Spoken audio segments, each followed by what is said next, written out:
2024 లేదా 25లో డిగ్రీ లేదా బీటెక్ చదివారా? సాఫ్ట్‌వేర్ జాబ్ కోసం ఎదురు చూస్తున్నారా? అయితే కోడ్ జ్ఞాన్ 100 డేస్ కోర్సులో చేరండి, జాబ్ సాధించండి. సార్ అంటే గోల్డ్‌ను, సిల్వర్ రేట్స్ విపరీతంగా పెరుగుతున్నటువంటి సందర్భాలు మనం చూస్తున్నాం. అంటే మార్కెట్ ఎటువైపు వెళ్తుంది అనుకున్నటువంటి అంచనాని కూడా చాలామంది వేయలేకపోతున్నారు ఇవాళ. గోల్డ్ కొనుక్కునేటువంటి వాళ్ళు ఎవరైతే ఉన్నారో. ఇది కొంతమంది ఏమో వెరుగుట కొరికేనా అని కూడా మాట్లాడుకుంటూ ఉన్నారు. అంటే ఎంటైర్ ఈ గోల్డ్ కాన్సెప్ట్ మీద ఈ పెరగటము, తగ్గటము, అంటే కొంతమంది డైలమాలో పడిపోయేటువంటి విషయాలు చూడటము ఎలా అంటే ఏ విధంగా మనం చూడాల్సినటువంటి అవసరం ఉందంటారు? నువ్వేమి అనుకోకపోతే నేను ఒక మాట అడుగుతాను. Okay sir. నాగరాజు, ఈ సంవత్సరం అంటే 2025 అనుకో, నువ్వు ఎన్ని కిలోల బంగారంగా ఉన్నావా?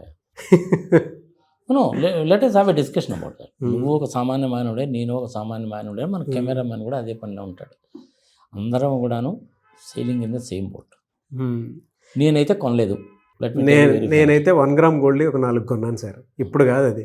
ఇప్పుడు గోల్డ్ రేట్ తగ్గాయని చెప్పేసి లాస్ట్ ఇయర్ చెప్పినప్పుడు 1 గ్రామ్ గోల్డ్ ఒక 4 కాయిన్స్ కొన్నాను. అంతే కదా. అంతే.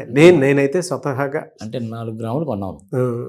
నీ కెపాసిటీకి 4 గ్రాములు కొన్నావు. నేనైతే లాస్ట్ ఇయర్ అది కూడా కొనలేదు. మా వాళ్ళు ఏదో మలబార్ గోల్డ్ ఏదో స్కీము సంగతి సమాచారం అన్నారు. ఆ స్కీమ్కి ఏదో కట్టాము, వచ్చింది, కొనుక్కున్నారు. అది కూడా లాస్ట్ ఇయర్ కాదు, బిఫోర్ లాస్ట్ అయిపోయింది. ఈ గోల్డ్ రేటు పెరిగిందా తగ్గిందా ఏమిటి, వామ్మో వాయ్యో అని గుండెలు బాదుకోవాల్సిన అవసరము నీలాంటి వాడికి నాలాంటి వాడికి అని ఉందా? నేను లాస్ట్ ఇయర్ కొనలేదు, 4 గ్రాములు కొన్నావు. నాకు ఎందుకంటావు? గోల్డ్ పెరిగితే ఏంది, తగ్గితే ఏంది? భారతదేశంలో నాకు తెలిసి ఒక 34,000 టన్నుల గోల్డ్ ఉంటుంది. అందులో 25,000 టన్నులు అనేటువంటిది నీ దగ్గర నా దగ్గర ఆభరణాల రూపంలో ఉంటుంది. ఇంకా తిరుమల తిరుపతి దేవస్థానము, అనంత పద్మనాభ స్వామి అనేది తెలిసిందే కదా. అవును. ఇట్లాంటి వాళ్ళ దగ్గర ఏంటంటే ఇంకొక 4,000 టన్నులు 5,000 టన్నులు గోల్డ్ ఉంటుంది. ఒక 700-800 టన్నులు రిజర్వ్ బ్యాంక్ దగ్గర ఉంటుంది. ఈ మధ్యలో ఐ థింక్ రిజర్వ్ బ్యాంక్ వాళ్ళు కూడా ఒక 50 టన్నులు 60 టన్నులు గోల్డ్ కొన్నారు. కరెక్ట్గా నాకు ఫిగర్ గుర్తులేదు. 50+ టన్స్. సో ఇది టోటల్ పరిస్థితి. మన ఇండియాలో గోల్డ్ ప్రొడక్షన్ లేదు. ఒకప్పుడు కోలార్ గోల్డ్ ఫీల్డ్స్ ఉన్నాయి. ఆ కోలార్ గోల్డ్ ఫీల్డ్స్ అనేది కర్ణాటకలో ఉన్నాయి. అవి ఫస్ట్ కనుక్కుంది ఎవరో అనేసి అంటే బ్రిటిష్ వాళ్ళ కింద పనిచేసేటువంటి ఒక సైనికుడు ఆస్ట్రేలియాలో ఉండి అతను ఇండియా వచ్చి ఆ గోల్డ్ మైల్స్ని ఆపరేట్ చేయడం మొదలుపెట్టాడు, పర్మిషన్ తీసుకొని. అంత హిస్టరీ ఉంది దానికి. అక్కడ మాత్రమే మనకి బంగారం దొరికేది. అందులో బంగారం తీయాలి అంటే ఖర్చు ఎక్కువ అవుతుంది అని ఆ మైన్స్ని కూడా మూసేశారు. ఇప్పుడు మన గోల్డ్ అనేటువంటిది లేదు. దుబాయ్ నుంచో, లండన్ నుంచో, సౌత్ ఆఫ్రికా నుంచో, ఎక్కడి నుంచో గోల్డ్ ఎక్కడైతే దొరుకుతుందో ఓపెన్ మార్కెట్లో కొనుక్కోవాలి అంతే. 100% ఇప్పుడు మనకి గోల్డ్ మొత్తం కూడాను దిగుమతి చేసుకునేటువంటిదే. అవును. చూస్తుంటాం కదా మనం అప్పుడప్పుడు శంషాబాద్ ఎయిర్పోర్ట్లో వాడు బూట్లలో పెట్టుకొని వచ్చి ఆడ పెట్టుకొని వచ్చి సినిమా కూడా చూసాంగా. డ్రగ్స్ గోల్డ్ లోపల కడుపులో పెట్టేసి వాడిని చంపేసి సంఘ సంవత్సరం చేసిన సినిమాలు కూడా చూసాం కదా మనం. ఎనీహౌ, ఇండియాలో బంగారము ప్రొడక్షన్ లేదు, అంతా కూడా ఇంపోర్టెడే. స్టాటిస్టికల్ ఫిగర్స్ నేను చెప్పాను. మరి ఇప్పుడు ఈ పెరగడము తగ్గడము ఎందుకు జరుగుతుందంటే ఇది కేవలం ఒక 5 మంది 10 మంది చేతుల్లో ఉండే వారం. పక్కా గ్యాంబ్లింగ్ అనమాట ఇది. పెరిగేటప్పుడు ఎందుకు పెరుగుతుంది అంటే తెలియదండి. ఎప్పుడు తగ్గుతుంది తెలియదండి. ఎంత తగ్గుతుంది తెలియదండి. అసలు తగ్గడానికి అవకాశం ఉందా తెలియదండి. ఎవరికి ఏమీ తెలియదు. కానీ ప్రతి ఒక్కరు దీని గురించి మాట్లాడతాడు. ఇది మన దౌర్భాగ్యం, ఇది మన దరిద్రం. అది మన చేతుల్లో లేదు. అది ఆ లండన్లోనో దుబాయ్లోనో వాళ్ళ చేతుల్లోనే ఉంటుంది, కానీ మీ చేతిలో నా చేతిలో లేదు. ఓకే. మరి ఎందుకు పెరిగింది అంటే అలా పెరిగింది అంతే. మరి ఎందుకు తగ్గింది అంటే గ్రాము లేదంటే 10 గ్రాముల స్టాండర్డ్ తీసుకో. 10 గ్రాములు అనేటువంటిది 50,000 60,000 ఉన్నప్పుడు అది అలా పెరిగి ఐ థింక్ నాకు తెలిసినంత 1,60,000 వరకు వచ్చినట్టుంది. అబ్బో పెరుగుతుందంట అని జనాలందరూ కూడా ఎగబడి కొన్నారు. 60,000 70,000 80,000 ₹1,00,000 పెట్టి కొన్నారు. ఏది ₹3 వడ్డీకి అప్పు తీసుకొని. మరి ఎంతకాలం పెరుగుతుంది? అలా పెరిగింది. ఇంకా పెరుగుతుందంట. అబ్బో ఇంకా ఏంది నీకు పెరిగితే ఏంది తగ్గితే ఏంది? అమ్ముకుందామని. ఎప్పుడైతే వీళ్ళు అమ్ముకుందాము అని చెప్పి అనుకుంటున్నారో అది పడిపోవడం మొదలుపెట్టింది. వీడు ₹1,00,000 పెట్టి కొన్నాడు, అది పడిపోవడం మొదలుపెట్టేసరికి ఏంటి వీడు దడపడుతుంది. అమ్మో పడిపోతుందంటే అని చెప్పి అమ్మేస్తాడు. ఎక్కడ అమ్ముతాడు వాడు? 1,20,000 దగ్గర కనుక అమ్మితే పర్వాలేదు, ఎందుకంటే వీడు కొన్నది ₹1,00,000 పెట్టి కాబట్టి. 1,50,000 పెట్టి కొన్నాడు, పరిస్థితి ఏంది? పెరుగుద్దని కొన్నాడు, అదేమో 1,20,000 వచ్చింది. మరి 30,000 నష్టపోవట్లా? అవును. ఆ నష్టపోయేటువంటి వాళ్ళు 99% ఉంటారు. ఓకే. 99% నష్టపోయే వాళ్ళు ఉంటారు. ఆ 1% అనేటువంటి వాళ్ళు బెనిఫిట్ పొందేది ఎవరు అంటే మార్కెట్ ఆపరేటర్స్. ఈ మార్కెట్ ఆపరేటర్స్ ఎక్కడుంటారు? ఇండియాలో ఉంటారు, దుబాయ్లో ఉంటారు, లండన్లో ఉంటారు. ఎంతమంది ఉంటారు? అంతా కూడా కలిపి తిప్పి 100 మంది కంటే ఎక్కువ ఉండరు. పెంచాలనుకుంటే పెంచుతారు, తగ్గించాలనుకుంటే తగ్గిస్తారు. మరి ఇప్పుడు మళ్ళీ ఎందుకు తగ్గింది? అంతకుముందు వాళ్ళు కొని పెట్టుకున్నారుగా, అవును, అమ్మేయడం మొదలుపెట్టారు. వాళ్ళు 60,000, 70,000, 80,000 దగ్గర నుంచి కొనుక్కుంటూ పోయారు. ఇప్పుడు వాళ్ళు అమ్మేశారు. 1,60,000 పీక్ వచ్చేసరికి అమ్మేశారు. సో 1,60,000 నుంచి 1,50,000, 1,40,000, 30,000, 20,000, 1,90,000, 80,000 తగ్గిపోద్ది. వాళ్ళు లాభము గడించడానికి కోసం అని చెప్పి పెంచారు, లాభం చేసుకోవడానికి కోసం అని చెప్పి అమ్మారు. దీన్ని ప్రాఫిట్ బుకింగ్ అంటారు. ఓకే. షేర్ మార్కెట్లో కూడా సేమ్ డిట్టో ఇలాగే జరుగుతుంది. షేర్ మార్కెట్ గ్యాంబ్లింగే, ఇది గ్యాంబ్లింగే. ఒక సామాన్య మానవుడికి అర్థమయ్యేట్టుగా చెప్పాలంటే ప్యాకాట. కనీసం ప్యాకాట్లో ఉన్న మనము చుట్టుపక్కల వాడు ఏ ముక్కలు కొడుతున్నాడు, మనకి ఏమొస్తుంది, మన దగ్గర ఏముందని చూసి కొంచెం ఫోర్కాస్ట్ చేయొచ్చు. ఈ బంగారం విషయంలో, షేర్ మార్కెట్ విషయంలో అసలు ఫోర్కాస్ట్ చేయలేం. 9 గంటలకి 100 రూపాయలు ఉన్నటువంటి షేరు ఇన్ఫోసిస్ అనుకో, ఎగ్జాంపుల్ చెప్తున్నా, 100 రూపాయలు ఉందనుకో, 9 గంటల మార్కెట్ ఓపెన్ అయితే 9:10 కల్లా అది 120 అవుద్ది. అంటే 10 నిమిషాల్లోనే 100 రూపాయలది 120 రూపాయలు అంటే 20 రూపాయలు పెరుగుద్దా? ఏంటి దానికి ఆధారం? ఏమీ ఉండదు, అదంతే పెరుగుద్ది. ఇన్సైడర్ ట్రేడింగ్ అంటారు దాన్ని. పక్కా గ్యాంబ్లింగ్ అనమాట. అమరావతి భూముల విషయంలో అంతే, స్టాక్ మార్కెట్ విషయంలో అంతే, బంగారం విషయంలో అంతే, ఇలాగే ఉంటాయి. మరి ఇప్పుడు ఎందుకు తగ్గిద్ది అంటే రకరకాల కారణాలు చెప్తారు. ఫస్ట్ కారణం ఏంటంటే అది ఎందుకు తగ్గుతుంది అంటే ప్రాఫిట్ బుకింగ్. ఓకే. అంతకుముందు 70,000కి 80,000 కొనుక్కున్న వాళ్ళు టన్నులు పోగు చేసి పెట్టుకొని రేటు బాగా పెరిగింది కాబట్టి ఇప్పుడు అమ్మేశారు. వాడికి లాభమేగా, అంతేగా. ప్రాఫిట్ బుకింగ్ మూలకంగా ఇప్పుడు తగ్గింది. అమ్మకాలు ఎక్కువైపోయినాయి కదా. అమ్మకాలు ఎక్కువైపోయేసరికి ఏముంది, అవతల కొనేవాడు ఉండాలి. నేను కూడాను కొన్నాను 1,60,000 పెట్టి. ఇప్పుడు అమ్ముకోవడానికి నాకంటే ఎక్కువ క్వాంటిటీ 70,000లో కొనుక్కున్న వాడు అమ్మడం మొదలుపెట్టాడు. మరి నేనేం చేయాలా? నేను కూడా అమ్ముతాను. నేను కూడా అమ్మితే ఏమైంది, 1,60,000 కొన్నాను అమ్మితే నాకు 20,000, 30,000 లాసు. కానీ 1,00,000 రూపాయలు కొన్నవాడికి లాభం.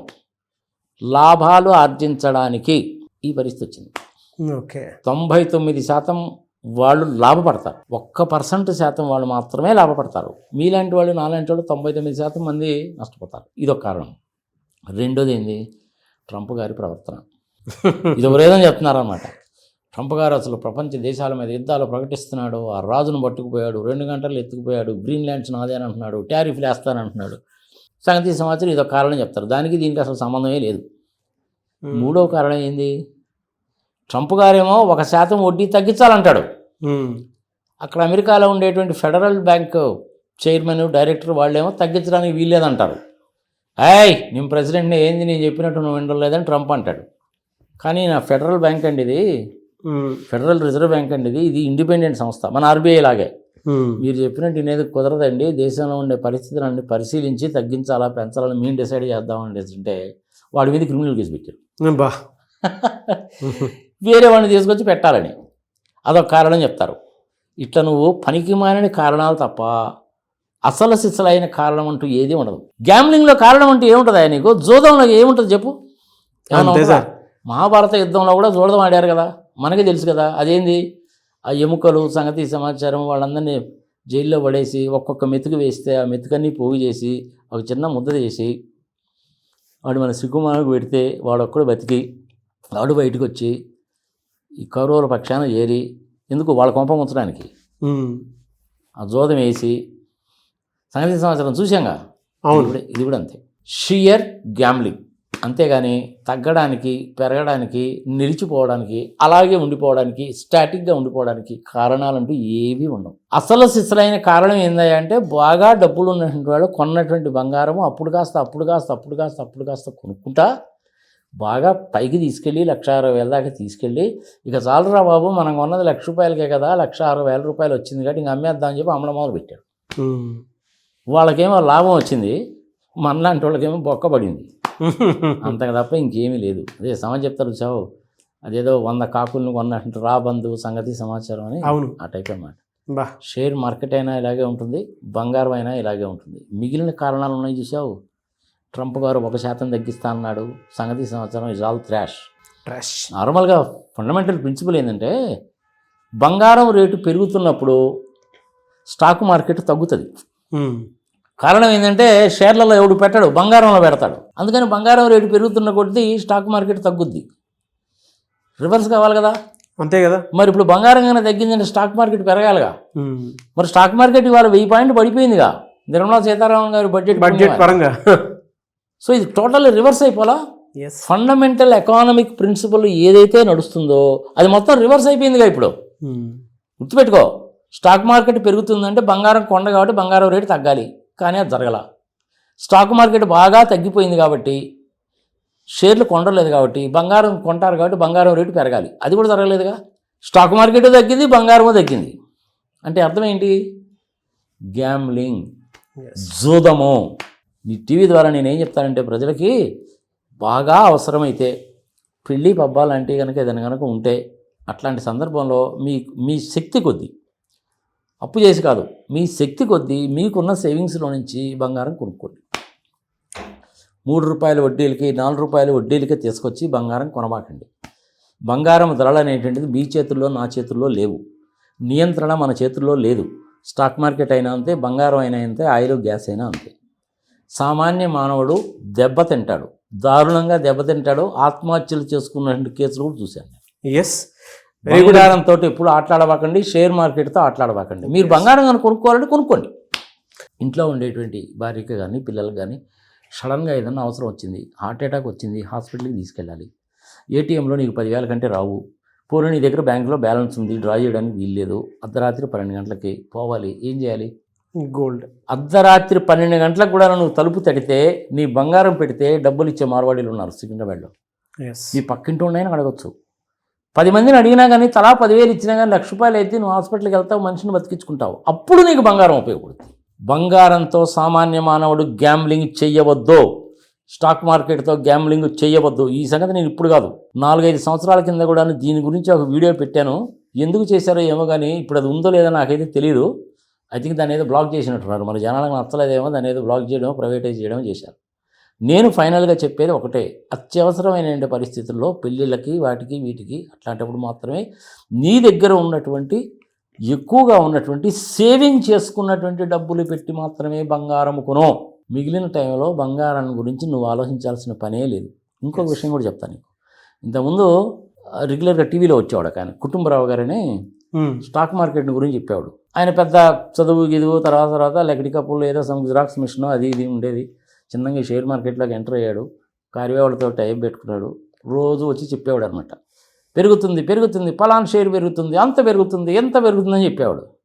ఒక వారం రోజుల పాటు పెరుగుద్ది, దాని తర్వాత పడిపోద్ది. అది ఏమండి కుటుంబరావు గారు పెరుగుద్ది అన్నారు, మేము కొన్నాం కదండి, పడిపోయింది ఏమిటండి అంటే టెక్నికల్ కరెక్షన్ అండి, టెక్నికల్ కరెక్షన్ అని చెప్పేవాడు. బంగారం కూడా అంతే, పెరిగింది. మరి ఇప్పుడు ఎందుకు తగ్గింది అంటే టెక్నికల్ కరెక్షన్. ఇంతకంటే దాని గురించి డిస్కస్ చేయడం వేస్ట్. ఇంతకుముందు చేసిన వీడియో 6 లక్షల మంది 7 లక్షల మంది చూశారు. అత్యాశకి పోకండి, అప్పు చేసి బంగారం కొనకండి. మీకు దాని గురించి ఆలోచించడం అనేది waste. Thank you sir, thank you so much for the information. Thank you.